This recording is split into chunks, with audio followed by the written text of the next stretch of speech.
Welcome to our lay-led online summer Sunday services at First Unitarian Church. Hello, my name is Ann Trurin. My pronouns are she and her. I am so glad to see all of you here this morning. I especially want to welcome any newcomers and visitors.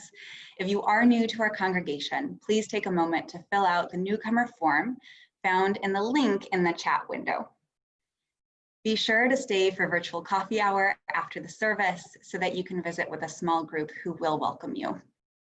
Our minister, the Reverend Kim Mason, will be back in the pulpit starting on August 30th. Just a few points of orientation.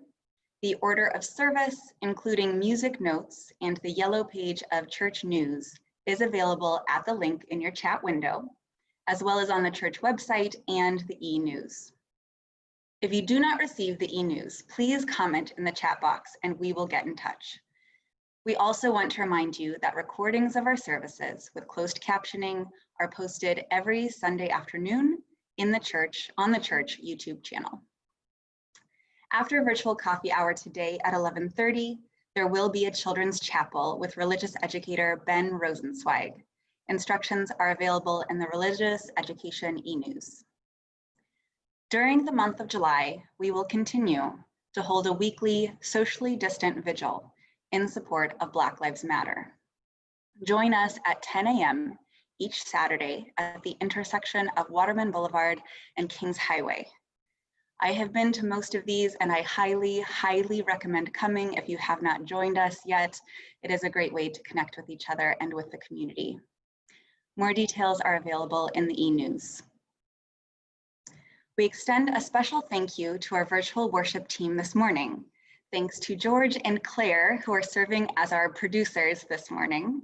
Larry Duesenberg is our chat monitor, and Sue Fazio is our video monitor. Please let George Grimhell know if you are willing to serve in one of these roles on a future Sunday. Summer worship is definitely a community effort.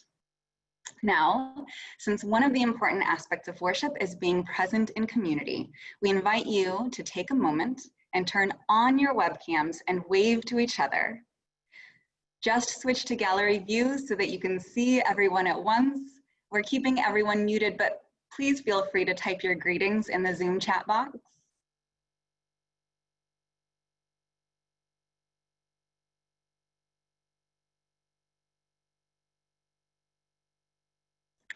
It's so good to see you all. Now, please turn your webcams back off and feel free to return to speaker view. Welcome to this religious community where we affirm the dignity and freedom of all who enter. We seek to live together in relationship and respect so that we may embrace and celebrate our differences. Our religious values invite us to a shared journey of truth and meaning.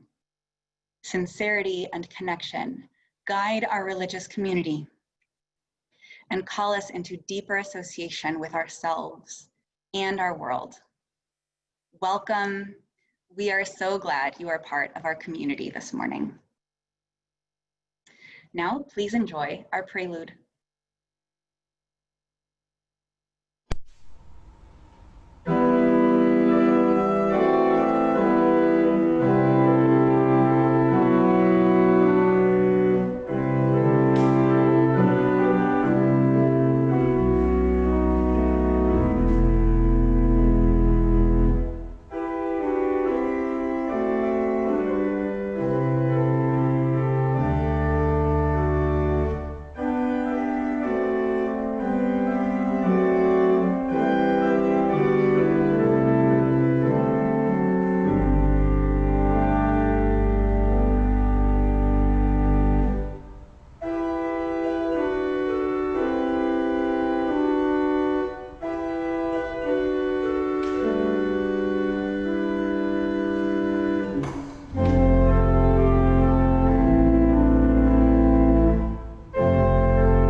into worship.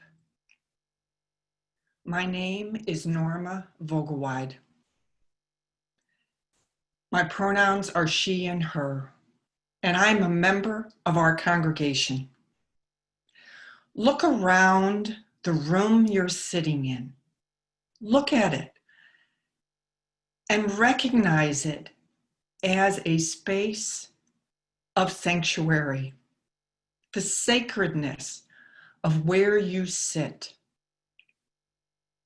Now, come in to the essence of what reverence is in worship for you. Please allow Anne and me to meet you there for this hour of worship. Please join us in our opening hymn for the month, We Would Be One.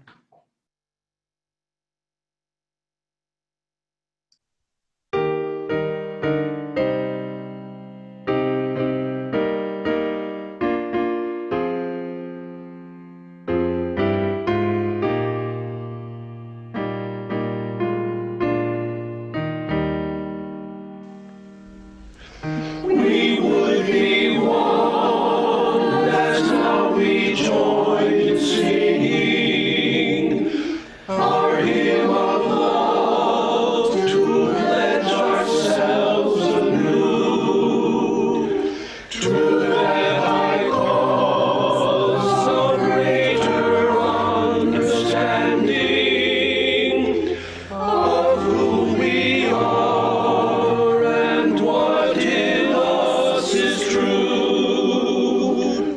We would be one in living for each other, to show to all our new community.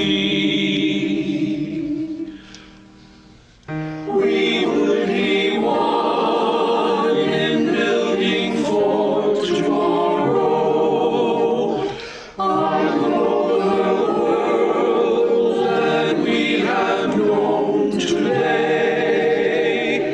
We would be one in searching for that meaning that finds our hearts and points us on our way. As one we pledge ourselves to greater service, with love and justice strive to make us free.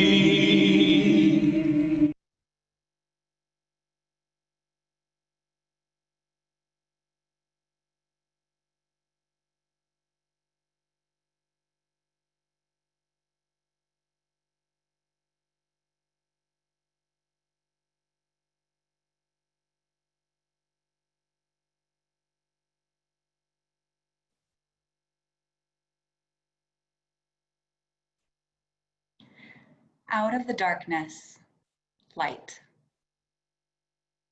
Out of the light, warmth. Out of the warmth, joy. Out of the joy, togetherness. May this flame hold us for the time we are here with one another.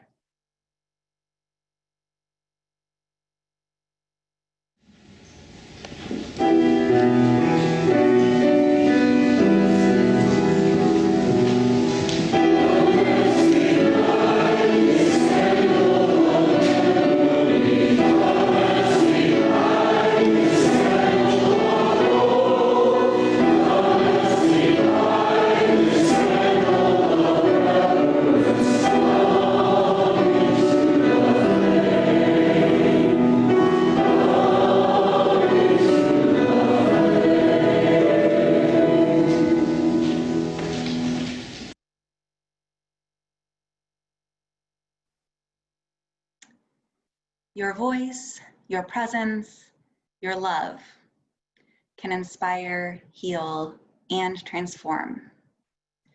One of the ways that we do that as a faith community is through the sharing of joys and sorrows. Let us pause now in a moment of quiet reflection. We are saddened to learn that longtime member Julia Judy Bamberg died on July 12th. Judy resided in Bainbridge, Washington, to be close to family, but was very active in the church before that and will be missed. Today, we also mourn the loss of John Lewis and C.T. Vivian, two luminaries of the civil rights. We are grateful for the courage they showed and lessons they taught throughout their lives on how to build a more just, equitable, and compassionate world. Our sympathy to Jan Herzog and her family, husband Mitch and daughter Sarah. Jan's father, George Esterly, passed away on June 16th. Our sympathy to Steve Smitowitz, whose brother, Henry Smitowitz Jr., died Thursday, July 9th, due to complications from colon cancer. He was 68 years old. Henry was disabled from a traumatic brain injury when he was only 18. The family appreciates the care he received during his final years at the VA hospital in West Haven, Connecticut. I now invite you to type any sorrows you are experiencing into the group chat box.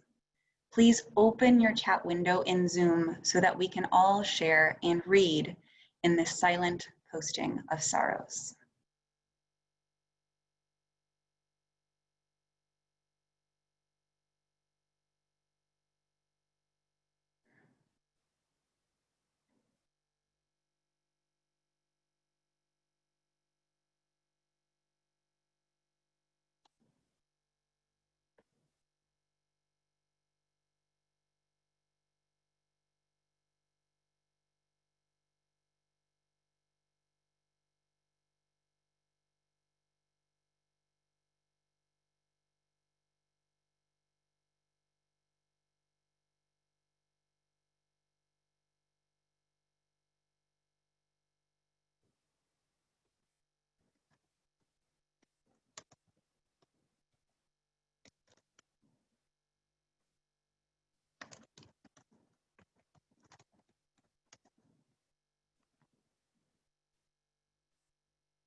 We hold these sorrows with tenderness and compassion.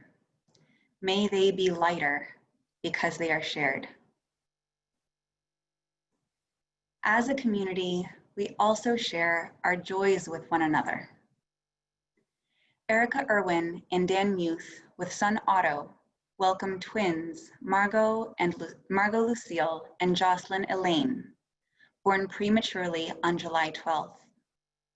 Margot and Jocelyn are in the NICU at Children's Hospital, and the family asks that you hold the twins in your hearts and prayers until they are strong enough to come home. Sarah McBride Gagey and Todd Gagey are thrilled to welcome a new daughter, Marion Bridget Gagey. Marion was born a month early at the end of June at 6 pounds, 9 ounces. She and mom are doing great. Big sister Alice refers to Marion as my baby and loves any opportunity to hold her. Congratulations to Susan and Peter Mueller, who have welcomed a new grandbaby, Gia, to the family. Proud parents are Alexander and Becky Mueller. Emily and Jeremy Colton recently celebrated their wedding anniversary. Congratulations. I now invite you to type any joys you wish to share into the group chat box. We will share and read them again in silence.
We hold these joys with gladness and celebration.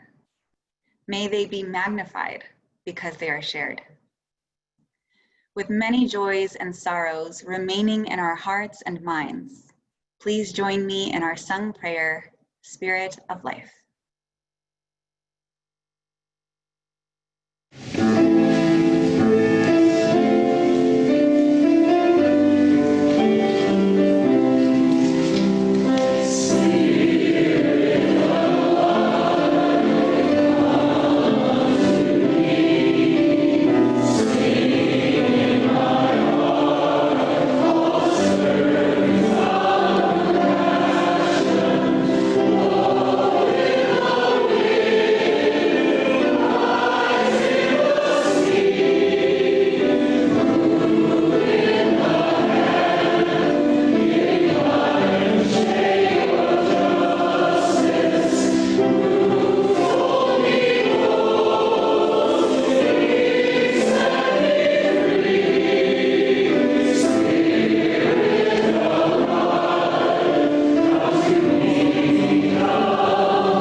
Prayer, for me, is often an expression of a deep longing. This morning, I share such a prayer. May I be at peace. May my heart remain open. May I awaken to the light of my true nature. May I be healed. May I be a source of healing for others.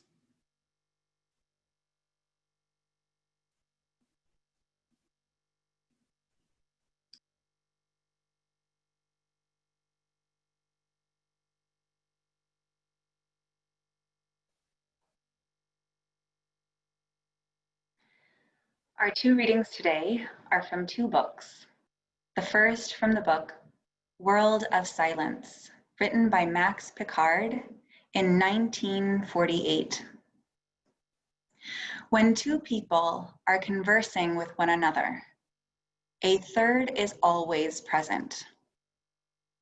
Silence is listening. That is what gives breadth to a conversation. When the words are not moving merely within the narrow space occupied by the two speakers, but come from afar, from the place where silence is listening. That gives the words a new fullness. But not only that. The words are spoken as if it were from the silence, from that third person. And the listener receives more than the speaker alone is able to give. Silence is the third speaker in such a conversation. Next comes from the book, Silence, the Mystery of Wholeness, written by Robert Sardello in 2006. A first entry into the silence between ourselves and others is to appreciate the pause, the stumbling, the inarticulateness, the gaps and the searching that accompany speaking. These holes in our speaking are not themselves the bearers of silence, but they are the foyers within which we are able to listen for the approach of silence. We begin to anticipate silence as the most important aspect of our conversation with others. We find ourselves inkling toward this element as the way, the only way, to be in connection with the soul of the other person. We come to feel that such a connection is far more important than our curiosity, intellectual ability, need for affirmations, or anything else we might bring to what seems like a simple conversation.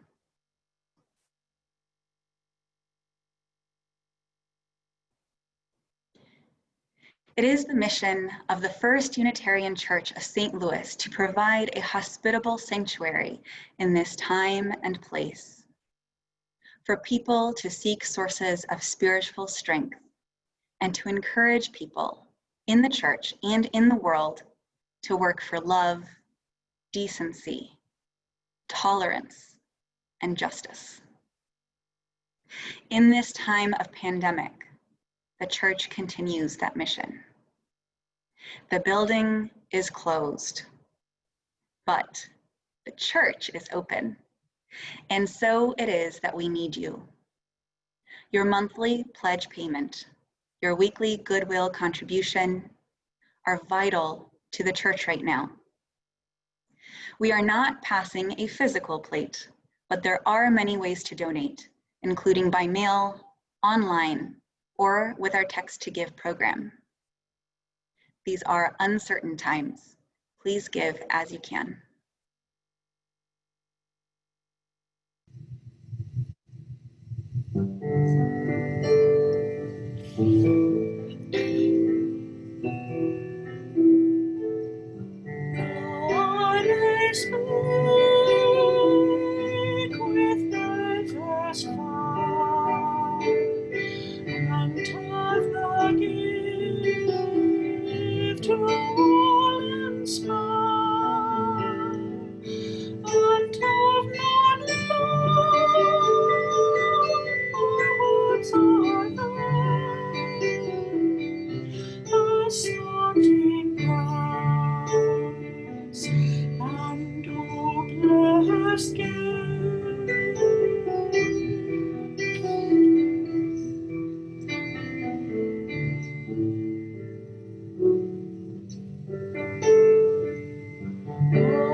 And are free.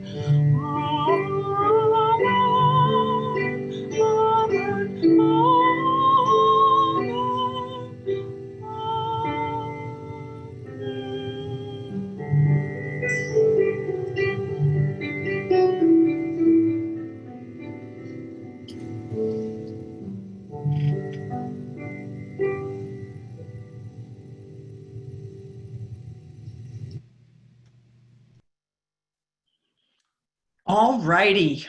So this is summer services. And summer services are always more informal and a bit experimental and definitely very personal. So this morning, as a one-off, not to be repeated experiment, I have gotten permission to invite you, those of you who want to, can turn on your videos so I can see you when I talk. You can leave your video on for the rest of the service. Next week, don't do this. And if you think that you might doze off, which I have seen happen being a worship leader from the chancel, maybe you should leave your video off because that probably would indeed distract me a lot more than it does from the chancel in the sanctuary. So, 6 years ago, almost to the day, I led my first worship service. And I stood on the chancel and I explained that I live by inner impulses that are transformed into imperatives by a random trigger. And at that time, the trigger was hearing the word compassion for the umpteenth time said from behind the pulpit. So that summer service was exploring compassion. In November 2015, I experienced another explosive trigger. I was reading the book, Silence, the Mystery of Wholeness. The passage that Anne read about recognizing the first entry into the silence between ourselves and others is to appreciate the pause, the stumbling, the inarticulateness, the gaps and the searching for words. That shook me. Good Lord, I wailed to myself. How fed up I am with others finishing my sentences, plugging their words into my conversation. You know, I can feel rushed, unheard, basically extraneous to the conversation. So my reaction to Sardello's words boiled within me. However, it stayed on the back burner. During the following summers, there were other hot longings that I explored in my worship services. But reading that passage, the timer now has rung, and this service is my exploration. You've seen, if I may point out, in the chat box that Larry has shared the 3 titles and authors of the books that really seed this service, in case you're interested. That's a tradition that I like to do in my services. So it's been 5 years. Quite an interlude between trigger and worship service. This interlude feels like an example of what Max Picard wrote. It has been forgotten that possibilities that are not fully realized nourish the substance of silence. The potentiality is not destroyed. It is simply not realized. It may be resting, recuperating in the silence. Indeed, perhaps, just perhaps, I needed these years of gradually allowing my study of Buddhist thought and daily practice of meditation to nourish the substance of silence within me. During the time of sitting meditation, nothing is required of me. There's no goal. Doing this over 10 years, I have heard that teaching and read it over and over. You cannot do this wrong. There is nothing required of you. Nothing to fail at.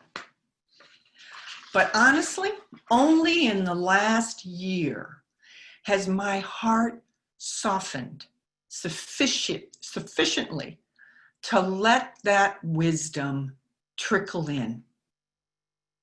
It's the study and practice that have worked this softening.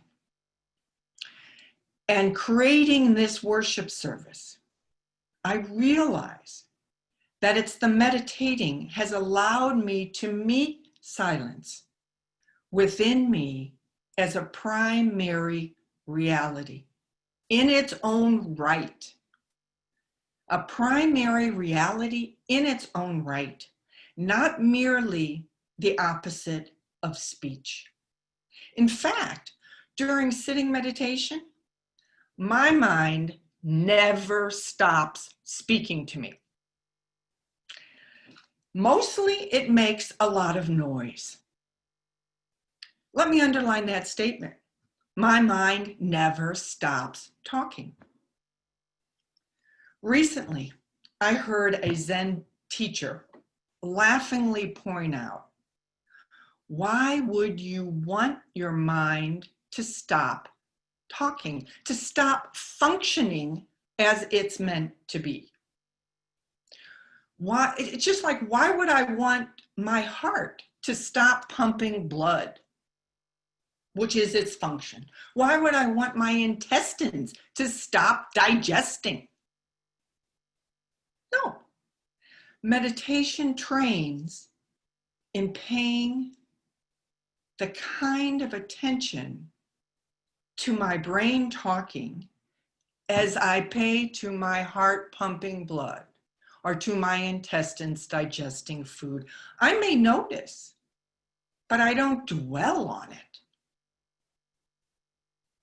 So why do I say? Why is it my sense that the last 5 years of additional meditation nourished the substance of silence within me? Back in 2015, the book's assertion that silence is the most important aspect of a conversation triggered an incredible emotional response, an emotional response of self-righteousness and smug reflex. My hurt feelings, my full-out judging of other people. Why can't other people be good listeners like I am? Why should I make the effort to restrain myself from completing their thoughts, for plugging in the words I know they're looking for? With saintly self-restraint over these years, I often was very good at being a silent listener. Well, actually, it was simply being very good at being a silent or a non-speaker. On the outside, they sort of look the same, not on the inside. And that's what the additional years of meditating affected.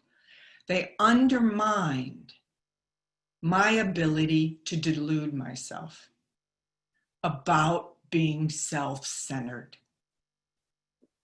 Ego's aggrandizement of my curiosity, my intellectual ability, my need for affirmation, and anything else that I happen to be bringing to the conversation has been pretty much uncontested. my whole life. It's a habitual pattern. In the months and the weeks leading up to this service, alongside doing more reading, I started to try to recognize those gaps in my conversations, to appreciate the holes, the utter messiness, spontaneity of talking with someone. And in doing so, I wondered, would I notice a third speaker in the conversation? Would I thus enter the foyer where I could hear the approach of silence? I have to say, yes. There is, in my experience, a difference. I feel it while it's happening, and I feel it after the conversation has ended. I can't really convey to you the difference. I can't give instructions. How one lets words I'm listening to arise from the silence, lets words that I'm going to say arise from the silence, and then fall back in, and then new ones come out. Speaking continuously flows into silence. This is so different from when words in a conversation arise simply from other words, from the noise of other words. When it seems that the only important thing is that noise should continue without interruption. Not that it should mean anything. The ability to notice, trained by meditation, calls me out when my being quiet in a conversation slips into passivity. In other words, I can look the attentive speaker, the attentive listener, when in fact, I am waiting merely to unload all the words that I have been storing up to say. Silence is not passive non-speaking.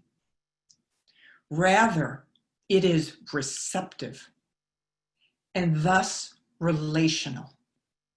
In fact, it is the condition of receptivity that opens me to you.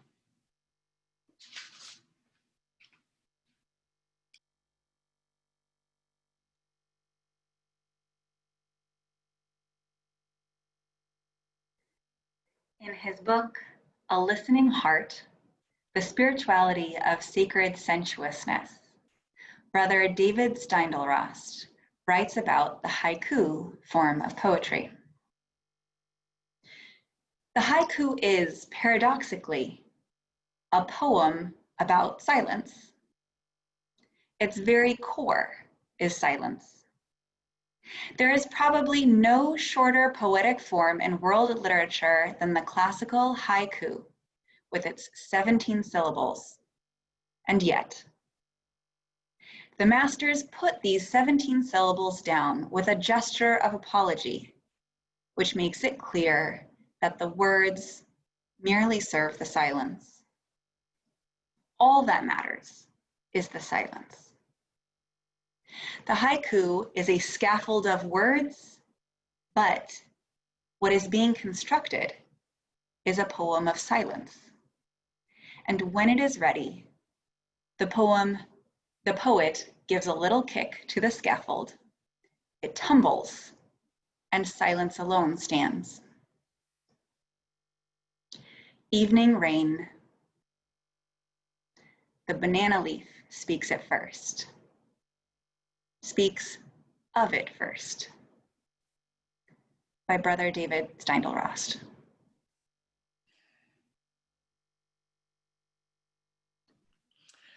Evening rain.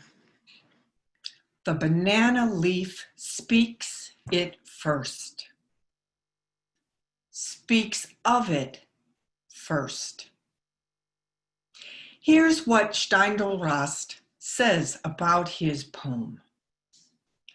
We can almost hear the first big raindrops falling, one by one. But this is already the moment after the decisive one. The moment after the one that held its breath in limitless anticipation. This is not a poem about rain, but about the silence before the rain. The silence before the rain, a strange poem, the haiku. It zeroes in on the here and now, which is nowhere. I get this perspective. Haiku works for me like meditation. I free fall into the here and now, which is nowhere. Reading haiku, I free fall into the vastness of life. Somewhere I read the tidbit about a student in ancient times sitting outside a monastery. A monk comes by and asks him, "What are you doing?" "Nothing." "Oh, then you're wasting time." "No, that would be doing something." I love this exchange. In his book of World of Silence, published in 1948, Max Picard writes, "In this world of today, in which everything is reckoned in terms of immediate profit, there is no place for silence.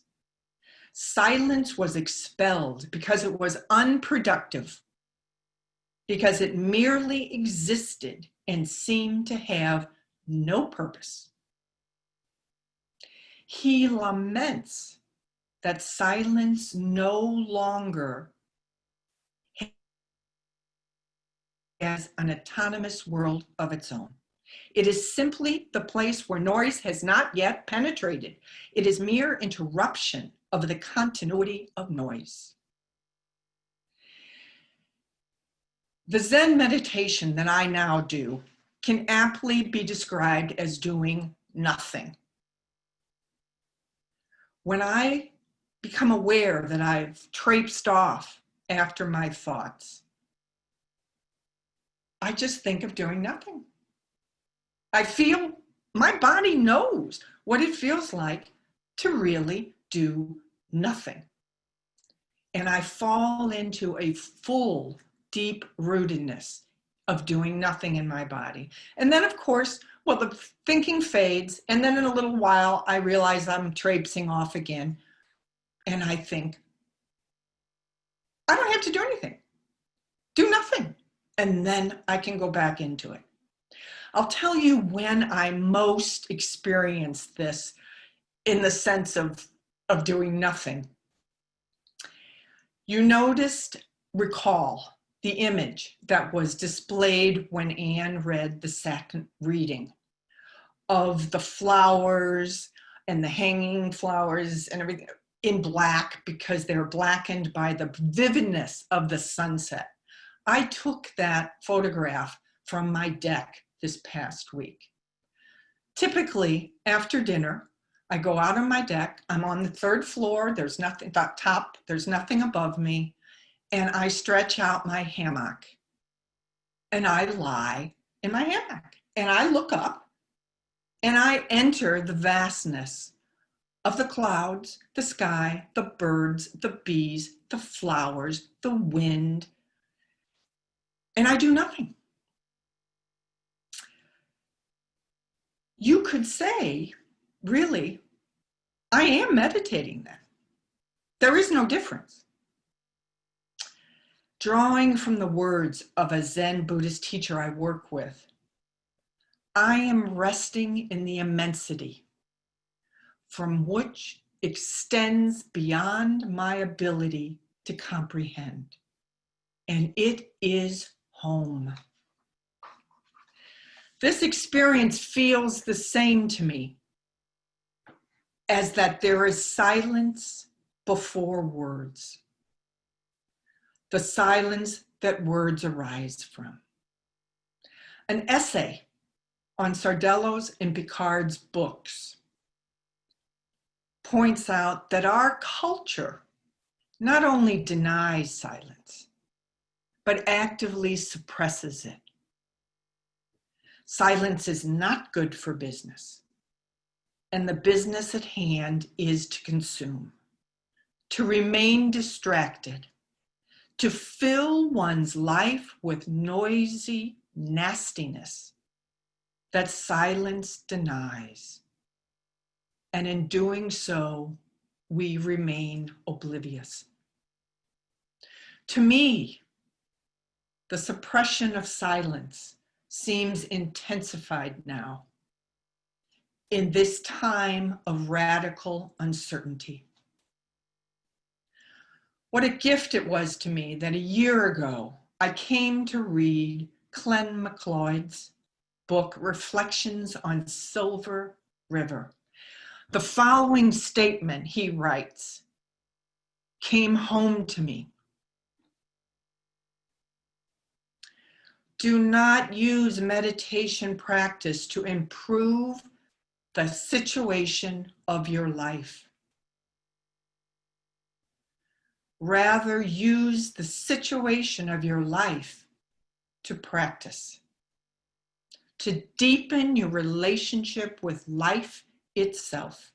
The radical uncertainty of this time brings me so much pain, exposes so much fragility within me, so much self-doubt about how can I live in a COVID-19 world? In these moments, which can fill my days and wakeful nights, I hear a gentle voice. Use the situation of your life to practice. It's easy for me to answer the question when somebody asks, what have you been up to? Assuming they really want to know, my simple answer is, I've been practicing. Practicing resting in empty awareness, practicing staying with difficult feelings, practicing exchanging silence with silence by means of words in conversations. I've been practicing.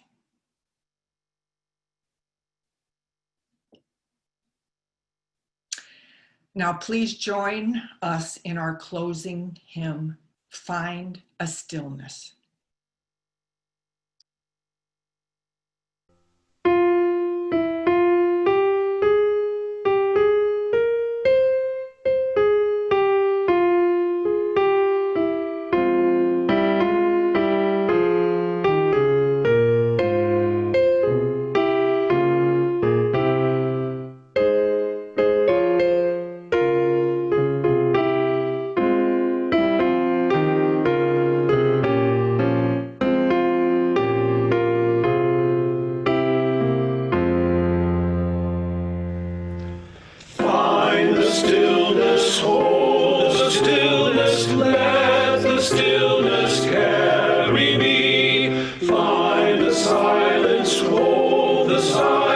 Let the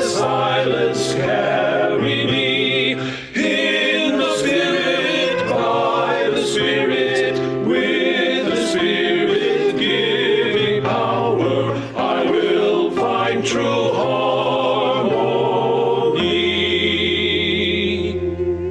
Seek the essence, hold the essence, let the essence carry me. Let me flower, help me flower, watch me flower, carry me. In the Spirit, by the Spirit, with the Spirit giving power, I will find true harmony.